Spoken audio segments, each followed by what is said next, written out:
want to welcome all of you to the webinar entitled Stop, Drop, and Roll, How to Put Out an Information Inferno Without Burning Your Company.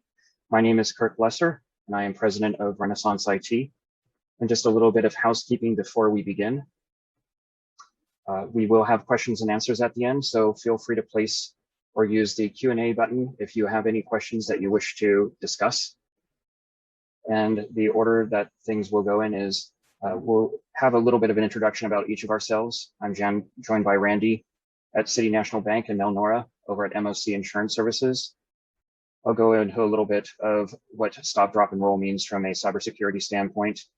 And then Melnora will discuss a little bit about cyber liability insurance. And Randy will discuss the perspective of commercial banking with cybersecurity and cyber liability. And then at the end, we will go through the questions that you may have for us. So with that being said, shall begin. My name is Kirk Lesser. I'm president and owner of Renaissance IT. I've been in business since 2010 and started as more of a break-fix type IT company, but quickly learned that we can't make money, or it's not a good idea to make money off of a business's pain of constantly calling us about problems and being down. So after a few years, became more of a business technology partner where we help businesses reduce risk, increase productivity, potentially reduce costs for their businesses. And we work with firms from about 10 employees up to about 250 employees. I've been doing IT, like I said, for over 25 years and been a virtual company since 2010. I will turn it over to Melnora for her introduction. Hello, everyone. Thank you again for joining us. My name is Melnora Cruz, and I work for MOC Insurance Services. I've been in the insurance industry, commercial insurance industry, for over 20 plus years. And obviously, as you guys all know, this cyber liability are coming about, more and more now, especially after the pandemic. With all the vulnerability, using the network more often than we used to, and people are working from home.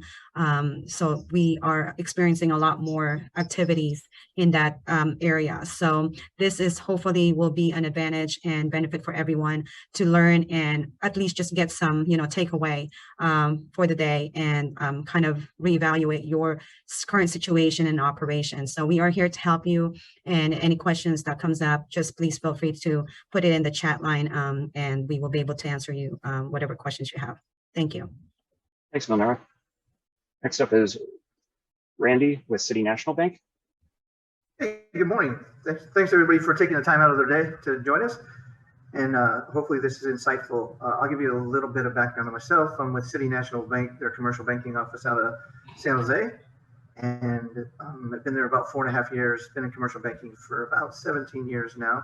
And hopefully this will help you and your company.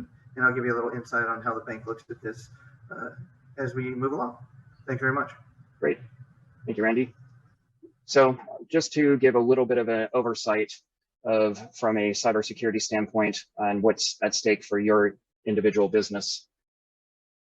Cyber criminals, especially when lockdown first happened, many businesses were thrown into suddenly a work from home environment.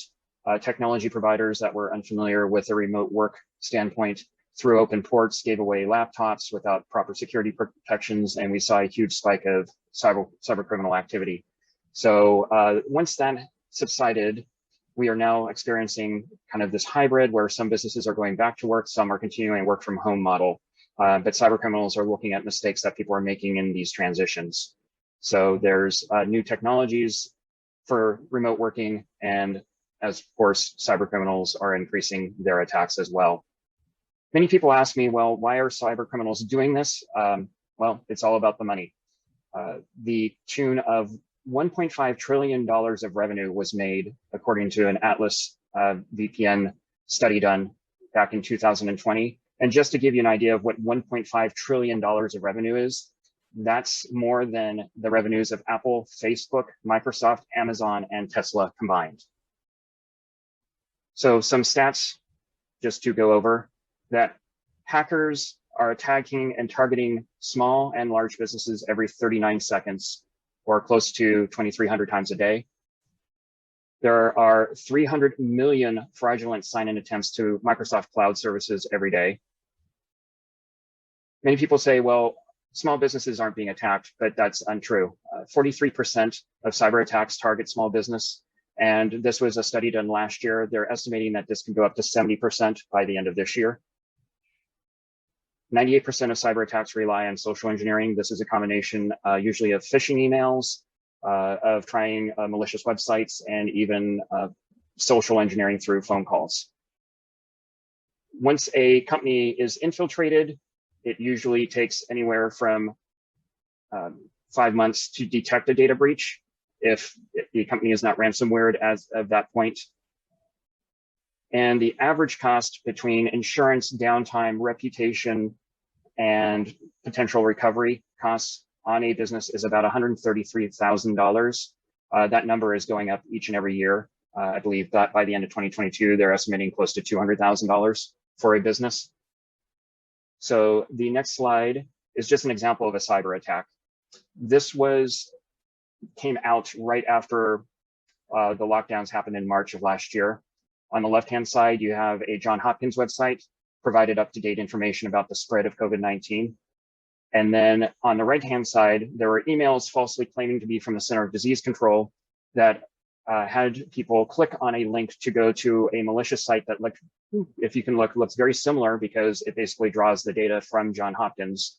But then had you install a plugin for you to view this information, what happened was this plugin, this install, allowed a door in for cyber criminals to steal key logging, to see what sites people were going to, what banking information, if they were putting login credentials into certain things. So this is just an example of kind of a cyber attack that wasn't even, that was partly phishing and partly malicious website.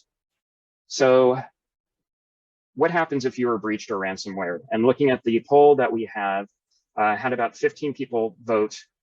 9 of you have not experienced a breach or ransomware. 3 companies are unaware of a potential attack or breach, and 3 of you have been hit. So this is definitely, this is not uncommon.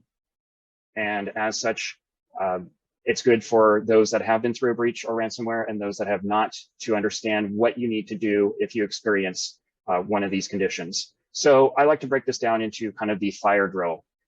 What do you do if you're attacked? It's stop, drop, and roll. So stop is essentially do not turn off any devices or attempt to fix on your own. I've seen too many businesses that try to remediate on their own. Problems with that include that if it is a ransomware or other cyber security risk and you try to recover information, the criminals can still be inside your network and just re-encrypt everything. If many of these criminals try to log information or destroy the logs of where they're coming from, and if people are turning off their systems, some of these ransomware variants can delete those logs, and also by shutting down your computer could also invoke the final part of ransomware or a breach. So again, not doing anything is actually the best plan of attack. The next part is to drop. You need to turn off or pull your internet connection. Sometimes this can actually stop a ransomware attack in progress. This will also prevent a cyber criminal from further damaging a network and allow people to, inside your company and other sources, time to collect information.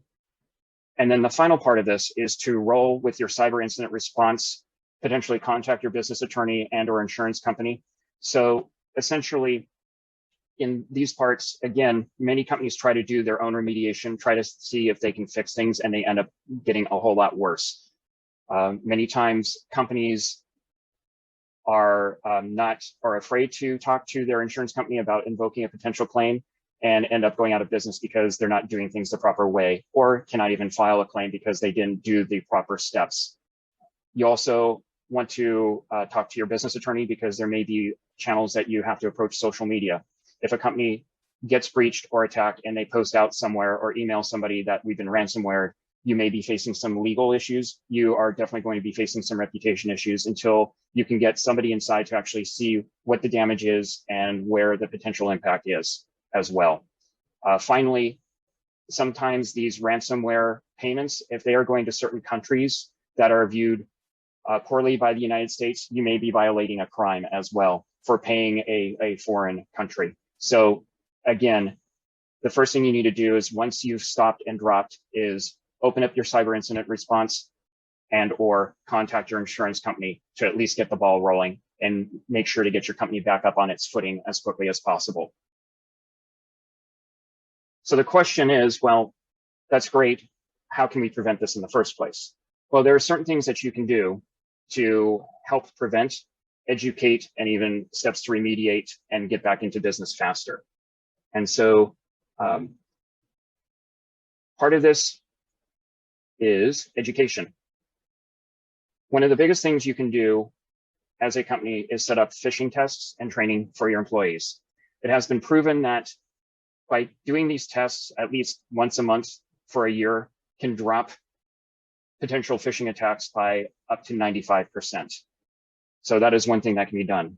Dark web scans. There are several products and services out there that will look for compromised credentials, whether it's a data breach by another company or by something breached inside your own environment, and those credentials are being sold on the dark web. At least by being educated about it, you can make changes to passwords, to usernames as needed to prevent a potential breach. Social engineering. You need to educate your team and staff that no one from Microsoft, no one from Google, no one from Windows is going to call them to tell them that they have a virus and that they need to get inside their computer. These are some of the common tactics that are used for personal systems, but it's also used widely for companies as well. So educating your employees about these items is definitely helpful in preventing a breach inside your company.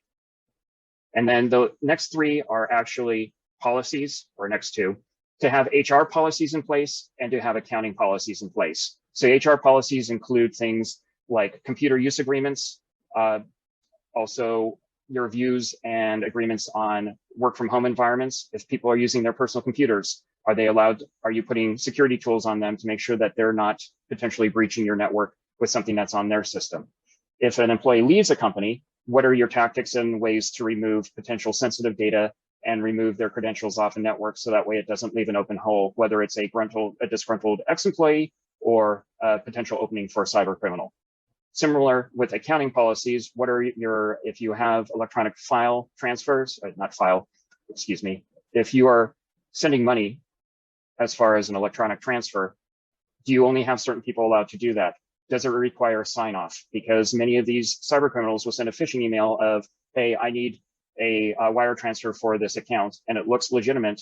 And then you find out that you just wired $20,000 to $50,000 over to a cyber criminal instead of a supply chain vendor. And so there are ways of working your policies to make sure and to limit this type of exposure. The next thing that can be looked at is extinguish. If something is trying to get in, what are ways to prevent it? Multi-factor authentication. I cannot tell you how many people and companies still don't have this turned on for Office 365, for Google, for other sensitive and large services. The complaint I get is it's a nuisance. And for those of you that aren't familiar with multi-factor authentication, it's sometimes called two-factor. It is sometimes called multi-factor as well. And these are either codes that are sent to your phone or to an application that you type in to have a secondary authentication for a login. And it has been proven to reduce potential phishing attacks and ransomware and other breaches by up to 85 to 90%. And it's one of the simplest things to do.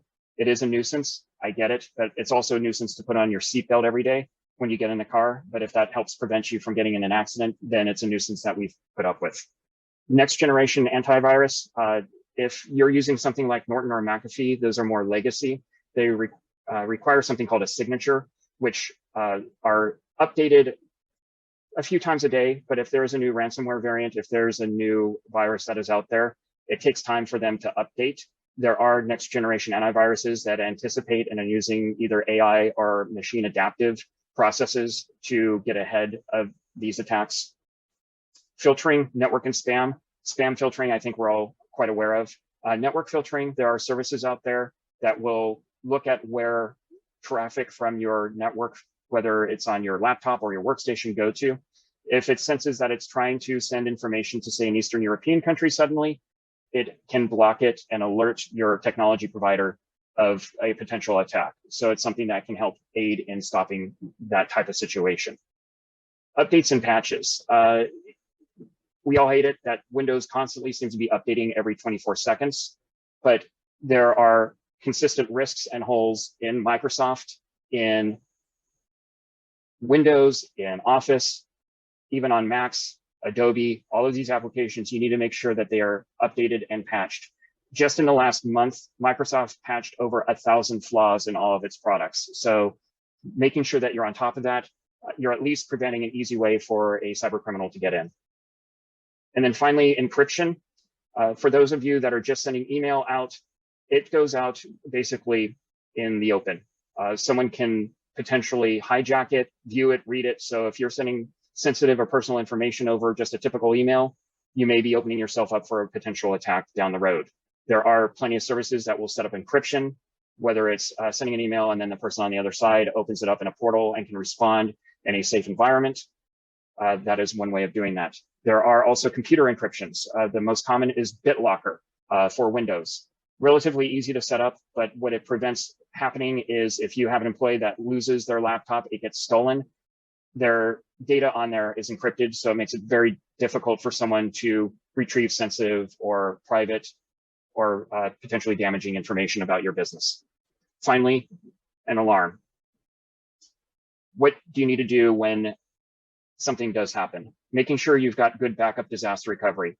And amongst that is what we call in the business a 3-2-1 rule. Making sure you have 3 copies of backups. This includes 1 copy on site because it allows you to get information back up and running the fastest if something happens. And we're not just talking about ransomware or a breach. It could be a natural disaster. It could be the server died. So this is one way of getting it up quickly. You then need 2 copies offsite in separate locations that are not linked together. Many times I've seen companies send their data off to 2 different locations, but they're tied together that a cyber criminal that's been sitting on the network for several months will encrypt all of the data at one offsite and the linkage to the other. So you need to make sure that you've got backup disaster recovery that is also ransomware hardened and breach proof. And there are several services out there that do that. Threat detection and removal. There are services, again, that will sit on workstations and servers and see if suddenly workstations are adding weird or potentially malicious startup items. If credentials on servers are suddenly being updated or changed, that shouldn't be happening. And then setting alerts of, hey, there's somebody inside your network, and at least you have time to figure out what you need to do before they potentially pull the trigger on ransomware on you. One of the newer techniques is something called a canary. This is either a false file or a device you put inside your network that looks like a server, but it isn't. People inside your company know that it's a fake server, but it acts like a canary. If someone is sniffing around your network that shouldn't be and triggers either opening up the file or trying to gain access to the canary device, then an alarm goes off, and that allows, again, time for you to potentially remediate. Cyber liability insurance, Melnora will go into it a little bit more, but you need to make sure that it's tuned for your own individual company and that it's not attached as a rider for other policies, because that can limit your coverage, limit your liability, and limit your claims. And then finally, a cyber incident response policy. This is essentially, again, what do you do in case there is a breach or ransomware? I kind of like to call it, you crack it open and you go through it page by page. What do you have employees do and not do? What do you do in the event it is ransomware, where your backup's stored? Who's the insurance person you need to contact? Who's the business attorney, potential your PR firm or PR individual? And it gives you step-by-step directions. So I'm going to turn this over to Melnora, but I am going to launch a poll question here of what percentage of the items, policies, and services that I've listed here does your company currently do? And I'll allow that to sit up there of what we discussed, and I will turn it over to Melnora. Thank you, Kirk. That was very helpful. All that information, hopefully you guys were able to digest them and absorb, but we'll definitely here to answer any questions. So in terms of the cyber liability, as you all aware, these are what's going on for the last, I would say, 3-4 years now, but it's becoming more out there with this past year. So the main thing on the cyber liability, like Kirk mentioned, is that you have to have the incident response policy in place so that you and your company or your employees are aware of what to do when things in the event of a breach. The main thing in the cyber liability, the cost of expenses to recover data, or even the notification cost to your clients, and vendors, that could ultimately, cost a lot of money. And this nowadays, moms and pops businesses are actually getting hit even more because, multiple of these attacks on different businesses, it could cost them, multiple money, ransomware, right? So not just the big companies are being attacked nowadays. So the very first three things in the cyber liability policies that you guys need to understand is the first party losses, which is again the notification, credit card monitoring, data recovery, forensic, legal expenses, and then the business interruption if you do suffer a financial loss due to your operations or network are shut down. And the crisis management is for what Kirk mentioned earlier, that if the reputational, in the media, things like that, those are all included in the first party losses and covered under the cyber liability. And then the third party is mainly it's for your, vendors or clients that has suffered financial loss or they need legal expenses, or they accumulate legal expenses, and any regulatory expenses as well. So those are all will fall under the third party coverage of the cyber liability. And the cyber crime is actually the main thing that's happening right now. There's so much phishing emails, social engineering that they call it as well. And there's a lot of fund transfer fraud, and also the ransomware, which is the huge main exposure now. So that cyber crime actually, cyber liability are being enhanced more and more, that they see all these activities that they haven't seen before. So they are enhancing the coverage as they see, the potential exposures, which is a good thing. However, also more and more of claims that comes in, of course, the more and more some limitation or exclusion can come up as well. So a lot of the carriers are pretty much have enhanced their coverages now, but they're also providing a lot more convenient for the clients. So some of these carriers also have some access to even have an app for a hotline, so that when you do get breached, you have an access to their breach coach that they call it, which that means is that you can go call them directly and report what happened, and they can investigate right away, and they'll be able to hopefully get you back up running in a small amount of time.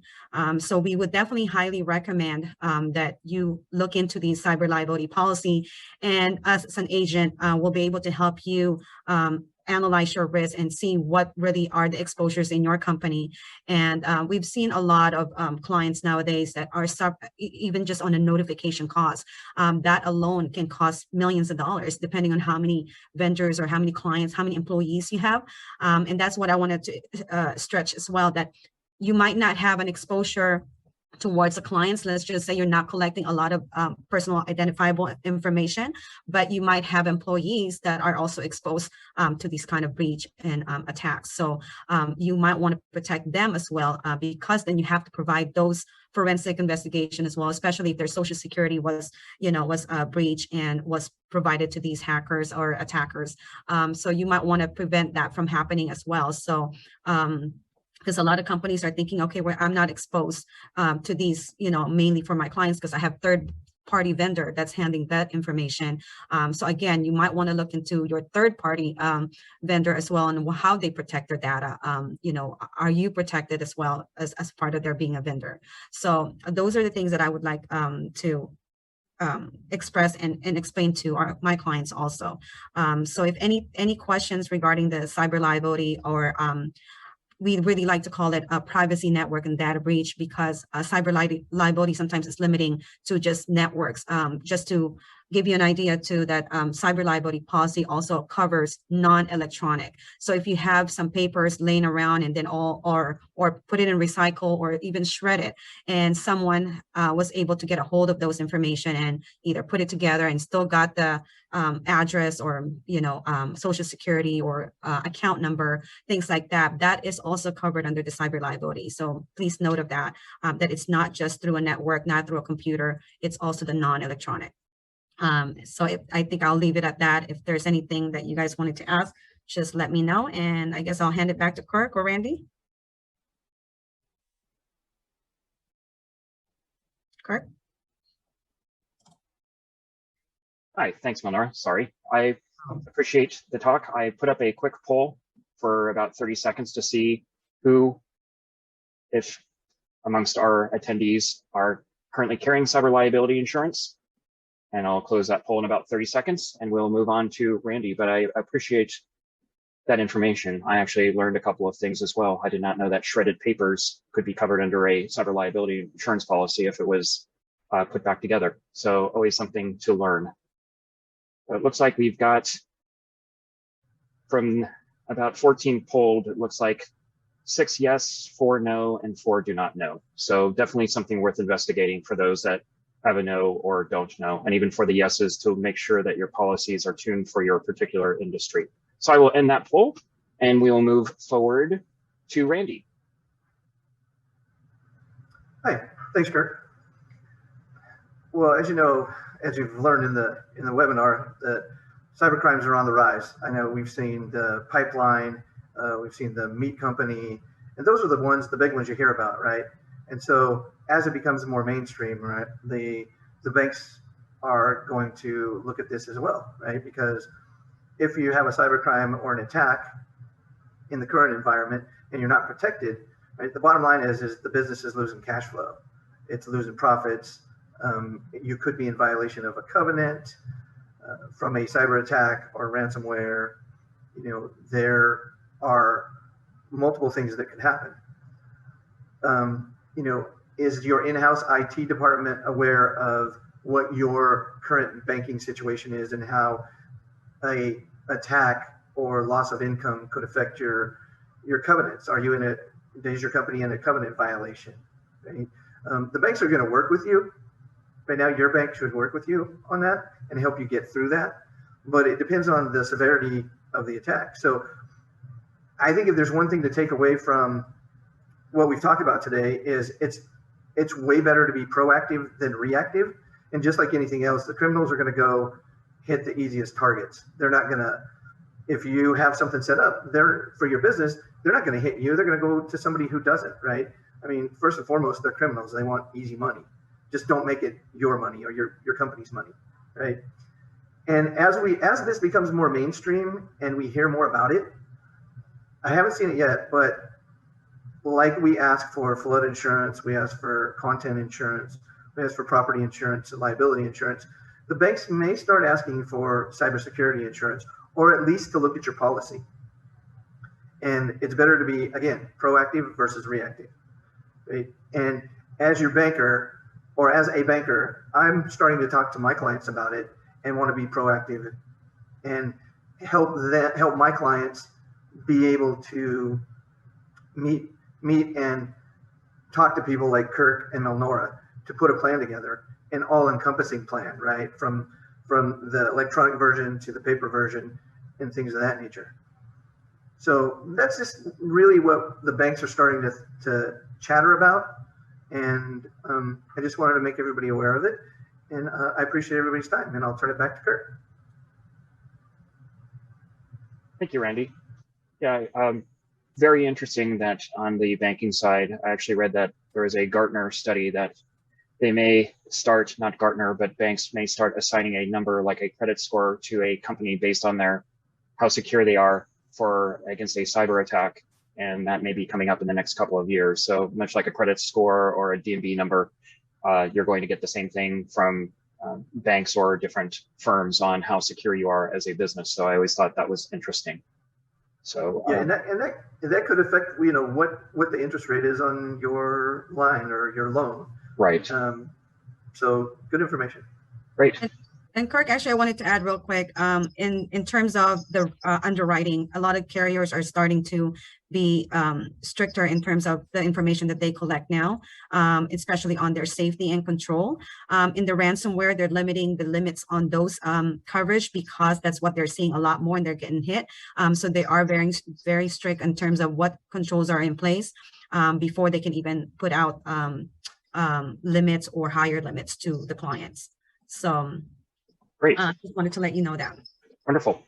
Well, I appreciate Randy and Melnora's time, and we ran a little bit over on our presentation, but we do want to allow time for people to ask questions. So again, if you have any questions, feel free to use the Q&A button that is at the Zoom meeting. And for those that haven't used it yet, it looks like the two little balloon boxes right next to participants, I believe. So we'll leave that open for a few minutes for any of those that may have questions. Up on the screen right now is our individual contact information.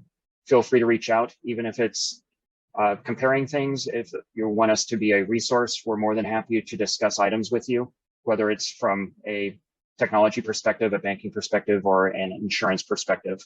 I know that I work with Melnora with some of my clients on cyber liability insurance, and she discusses some of her clients with myself as well.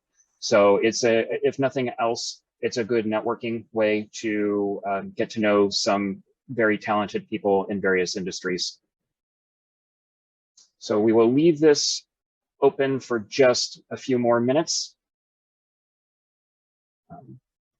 And again, appreciate people who have attended and taking time out of your schedule. I think this is a huge concern and problem that's going on in the world today. And it's only going to get worse. But I think if we can educate enough people and companies, then at least make sure that companies don't go under from a ransomware attack. And let's see, we got a chat. We got a thank you. Thank you, Todd, for attending. Thanks, Todd. So we will give it another minute or so. And then if nothing else, I do again appreciate your time. I appreciate your time, Randy, and I appreciate your time, Melnora. Thank you, Kirk. And then this will be recorded and saved, and a link will be sent out to the attendees. And for those that were unable to attend, we'll make sure that you get this information as well. But again, I appreciate your time. On behalf of Randy and Melnora and myself, we wish you a good day. And if nothing else, remember to stop, drop, and roll in the future in case